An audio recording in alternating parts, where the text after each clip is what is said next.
Organic farming यानी ऐसी farming जहाँ पे फूड नेचुरली ग्रो होता है, और दूसरी फार्मिंग होती है नॉन ऑर्गेनिक, जहाँ पर केमिकल फर्टिलाइजर्स का उपयोग करके फसलों को बढ़ाया जाता है।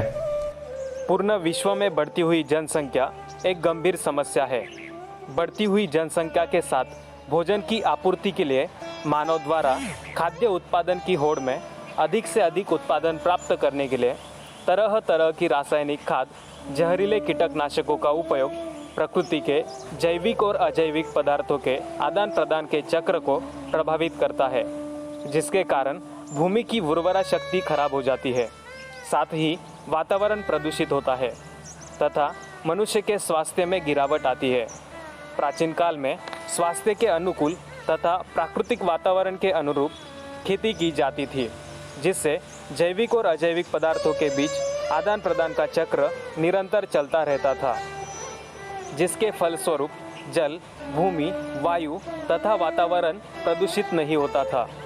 भारतवर्ष में प्राचीन काल से कृषि के साथ साथ गोपालन किया जाता था, जिसके प्रमाण हमारे ग्रंथ में प्रभु कृष्ण और बलराम है, जिन्हें हम गोपाल एवं हलदर के नाम से संबोधित करते हैं। अर्थात कृषि एवं गोपालन संयुक्त रूप से अत्यधिक लाभदायी था, जो कि प्राणी मात्र व वातावरण के लिए अत्यंत उपयोगी था। परंतु बदलते परिवेश में गोपालन धीरे धीरे कम होता गया तथा कृषि में तरह तरह की रासायनिक खाद व कीटनाशकों का प्रयोग बढ़ गया, जिसके फलस्वरूप जैविक और अजैविक पदार्थों के चक्र का संतुलन बिगड़ता गया और वातावरण प्रदूषित होकर मानव जाति के स्वास्थ्य को प्रभावित कर रहा है।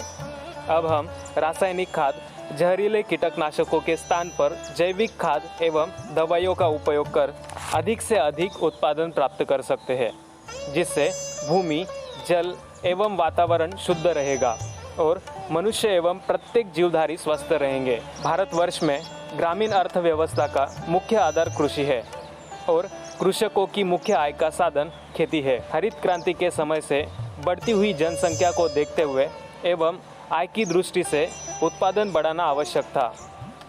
अधिक उत्पादन के लिए खेती में अधिक मात्रा में रासायनिक उर्वरक एवं कीटनाशकों का उपयोग करना पड़ता है, जिसके कारण सामान्य व छोटे किसान के पास कम जोत में अत्यधिक लागत लग रही है और जल, वायु, भूमि तथा वातावरण भी प्रदूषित होता है। साथ ही खाद्य पदार्थ भी जहरीले हो रहे हैं। इसीलिए इस प्रकार की उपरोक्त सभी समस्याओं से निपटने के लिए गत वर्षों से निरंतर टिकाऊ खेती के सिद्धांत पर खेती करने की सिफारिश की गई, जिसे अलग अलग राज्यों के कृषि विभाग ने इस विशेष प्रकार की खेती को अपनाने के लिए बढ़ावा दिया है, जिसे हम जैविक खेती के नाम से जानते हैं।